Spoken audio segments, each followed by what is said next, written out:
everyone, this is Austin and Jessica.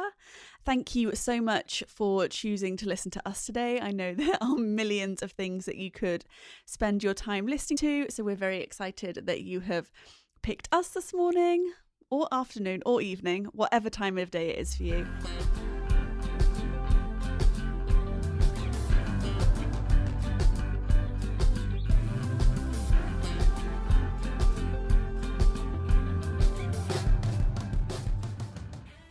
Today, we are going to be talking about working with your spouse, working with your partner, working with your significant other.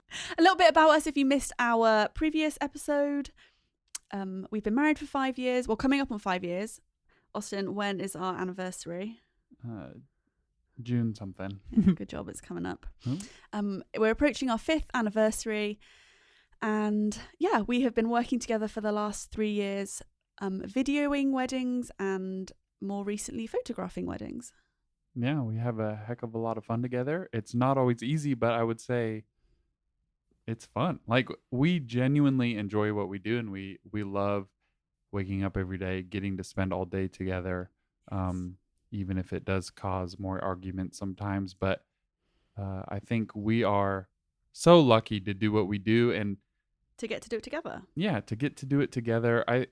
I guess we should probably preface for everyone that, like, this is all we really know.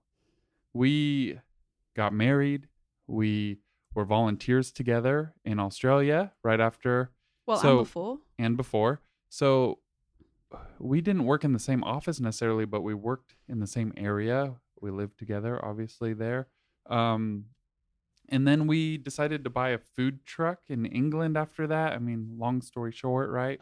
And we worked together doing that. And then we came over to the States and started our business. And I kind of did it on my own for a while you kind of picked up some odd jobs here and there. But really, even then, you were still around so much that it felt like we were kind of doing it together. And then when you jumped on board full time, I mean, it's been, 2 years of just nonstop being together every day, basically. Well, really 5 years of that.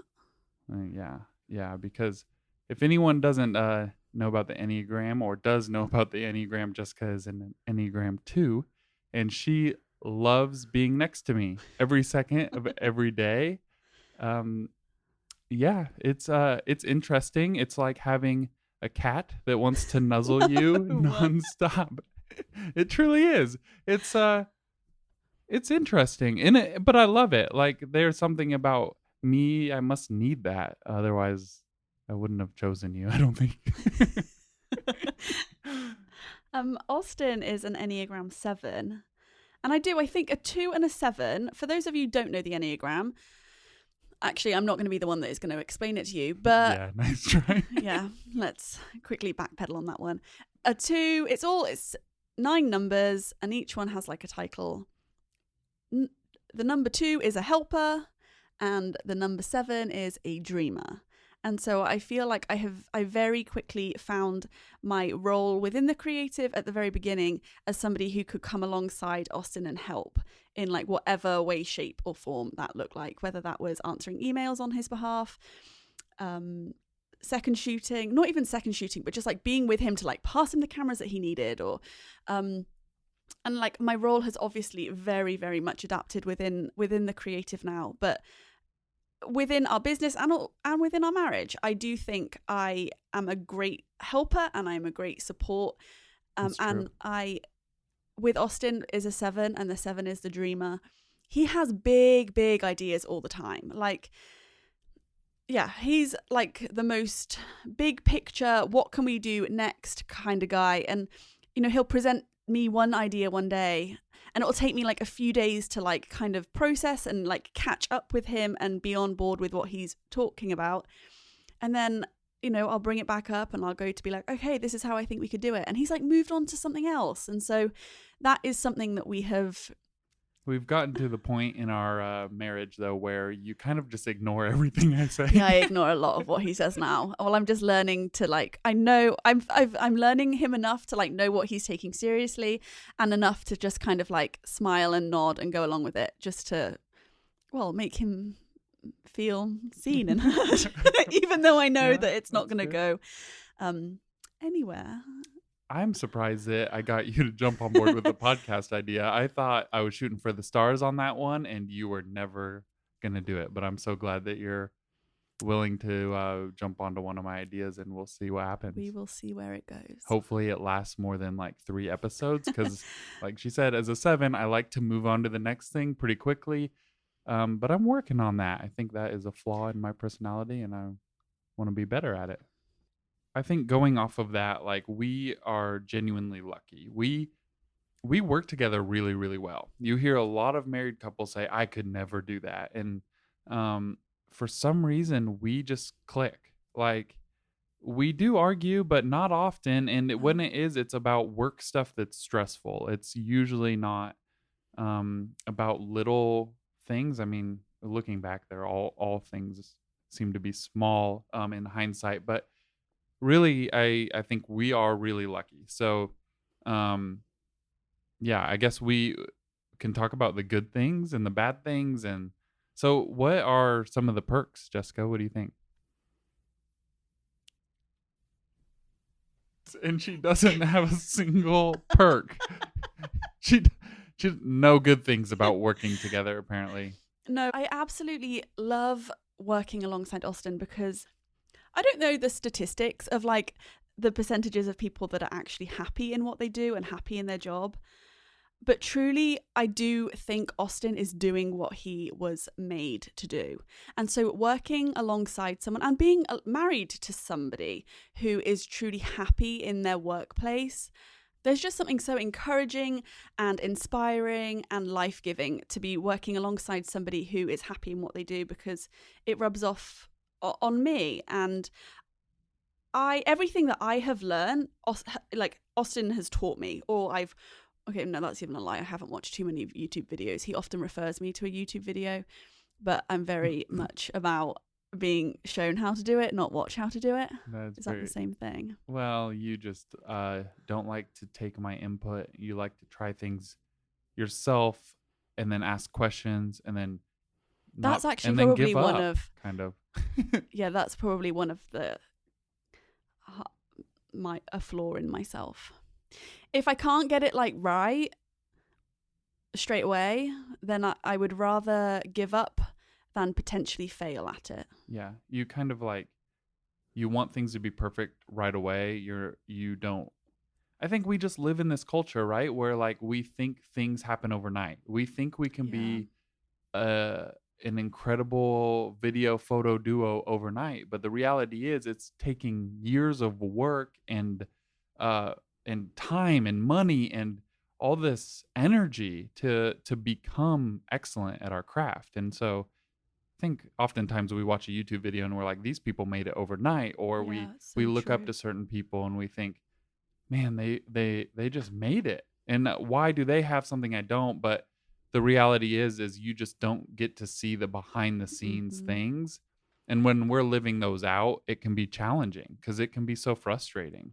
Absolutely. You're constantly, what people are putting out into the world on social media and, you know, YouTube and anything like that is their best stuff, which, you know, as it should be, because we only want to put out our best stuff too. But I constantly have to remind myself that it's a highlight reel of people's craft, of their work, of their lives. Yeah, I just think that things can be a lot tougher than we think they're going to be. Like I don't know, maybe it's just because I'm a dreamer, but I always assume things are just going to be like, boom, they're going to fall into my lap. And I think a lot of times we make it look like they do. Not on purpose, I don't think. But I mean, I hope that we come across as genuine. We've always tried to stay true to ourselves and stay genuine, even when that's hard because you're just not sure. But I think the reality is things can be tricky. And especially let's like get back to what it's like to work together, right? And yeah, it can sometimes be hard. I think not having space from one another can sometimes be a bad thing almost. I need my own time. I think we all as individuals need like our own alone time every once in a while. So I don't. Yeah, you don't ever seem to. you love to be next to me every second. But I think even for you, it's healthy when you do sit down with a book and Right. read and hang out by yourself. Even if you don't feel like doing it, I think it gives you life. And for me, I've found like playing pickleball with a friend or um, just coming into the office by myself sometimes is really good for me. It doesn't happen all that often. I think that that's something we're learning and working on. But it can definitely feel, um, yeah, like you're constantly together and sometimes you don't know what to talk about because you're always together. Whereas sometimes I do wish we had the end of a normal work day to like catch up on our day. Like Yeah. we don't get that. Personally, I actually honestly love the idea of a 9 to 5. With our business, and when you own your own business, there is no like downtime really. You can't just like turn off and check off. I mean, you can, and we do. We're trying to put healthy boundaries in place, but Yeah, like it's something you have to like force or absolutely, create. because honestly, if a wedding lead comes in at 8 o'clock at night, the reality of it is like providing we're not out or on a date or filming a wedding, like we are going to reply. However, the idea of like working a job, and I have worked these jobs, that you clock out at 5 o'clock and then you don't have to think about work or anything to do with work for the rest of the evening, until you are up in the morning and going back to your job. Like that there is a part of that is so appealing to me, and I do miss that. And I'm very aware that that's not what our business structure is and is ever going to be normal for us. Yeah. I mean, obviously, like we said, we're trying to set boundaries in place. I think part of it too is being married to me. I like to talk about work. I like to dream. I like to talk about what can we do to be better. I'm always striving for us to be better at the end of the Yeah. day. I want to be the best. And I know that like you struggle with that because you start to compare yourself to others. Not that I don't, but I think I did that right off the bat so much and was so defeated that I guess I just stopped. I don't know. Like I still do it and sometimes I get down about it, but overall I've tried to be better. So, Yeah. I would say I'm better than I ever have been. yeah, I mean, we're all constantly growing. I hope that someday we can listen back to ourselves now and be like, Yeah. wow, we've grown a lot from I then. think it's just really important, at least for myself and for anybody, just compare yourself and your past and your work to your past work. Like if you can constantly see growth in yourself, like that's really at the end of the day what you should be measuring Yeah, that's good. your success against. It doesn't Yeah. matter what somebody with 100,000 followers is posting and how many. That's where I can get hung up, like likes and comments. And I know in my head that it's like so dumb, but there's still a little bit of me that like wants the validation of other people, even though I know at the end of the day I can see work that I'm producing and creating now and can compare it to photos from a couple wedding seasons ago and be like, oh my goodness, I've come on so much. And that is a very good feeling, getting to that place. Yeah, for sure. Being a little bit vulnerable, honestly, the biggest point of tension in Austin and I's marriage and working relationship is actually when we get in the car. When I get in the car, Austin... We view it very, very differently. Austin drives 100% of the time. And so I view, we get in the car and I pick up my phone and I scroll Instagram and I scroll Facebook and I message my mum and I message my best friend.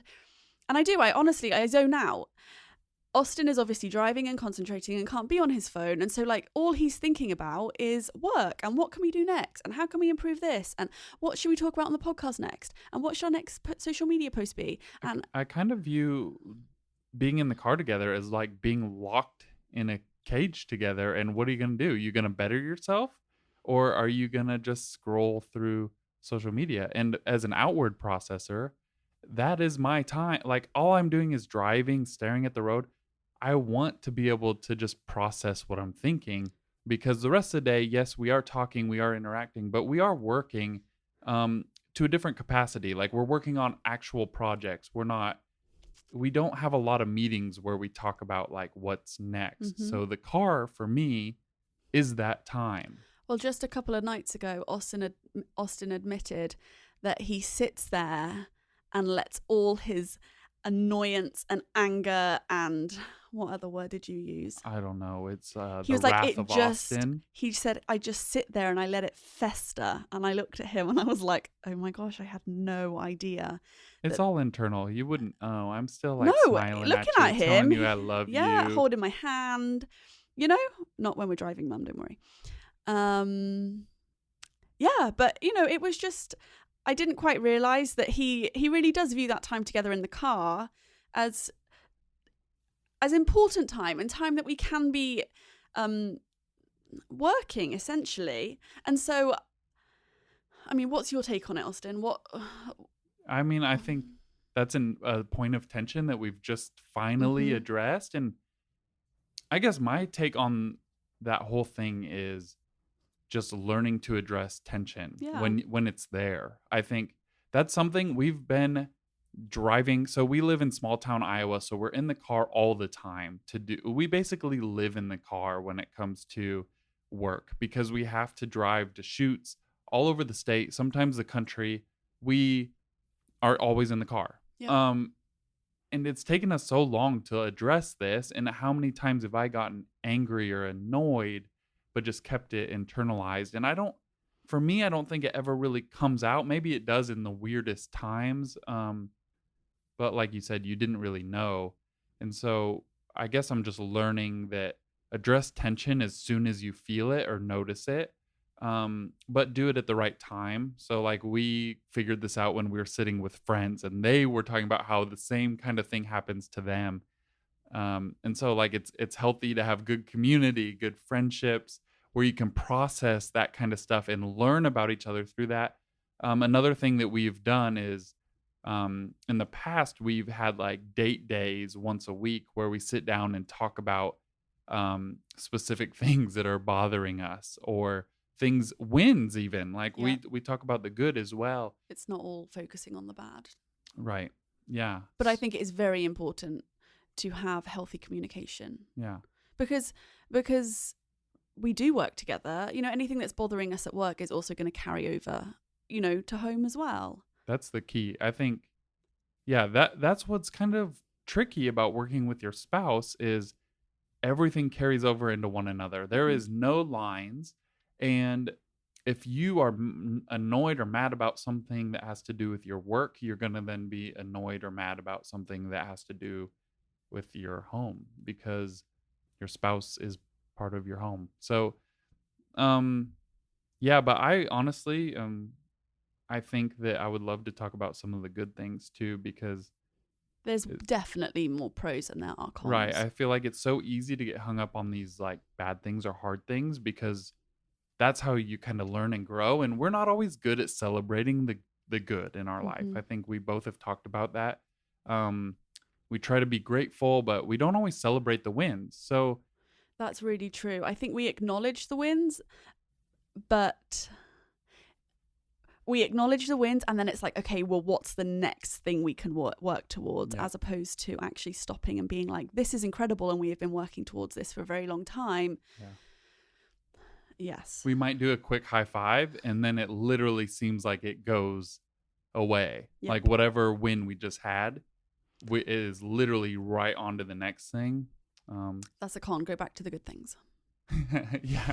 I didn't mean to bring that up. But well, I think a good point of this, and I don't know if it'll make it into this podcast or not, but at the beginning I asked you, what do you like about working together? And you couldn't say a single thing. No, I just was stuck for words. Yeah, she says she didn't know what to say, and maybe she was nervous. I don't know. But I mean, it just shows that we need to work on this. So let's work on it. Let's talk about the good things. Like, again, I'll ask you the same questions. What do you love about working together? I think what I love about working together most is you know me better than anybody else knows me, and I know you better than anybody else knows you. You hesitated on that one. No. Don't worry. You do know me better than anyone else. And I think, so with that comes like an authority and a a permission maybe for us to, you know, hold each other to higher standards and call each other higher and encourage each other to, you know, maybe when we're like doubting ourselves or feel like we have produced our best, but like, you know, that you are able to do it better. I feel like I am my biggest critic, and you are my biggest encourager. And I feel like that is, I don't know, I feel really lucky that I get to, obviously I live within myself, but you are constantly like reminding me that and encouraging me that in what I'm doing.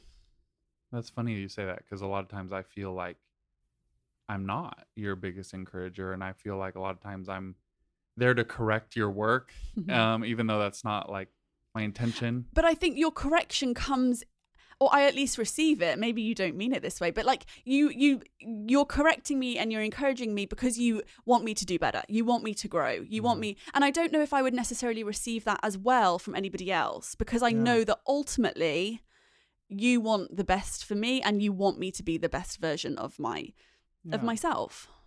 Yeah, that's true. I'd say even for me, it's same thing. You come in and look at a video I'm working on, and you might be like, first of all, love it. Second of all, here's some changes I would make. And originally, I took that to heart. Almost every time I would then defend myself and be so annoyed that my work wasn't good enough.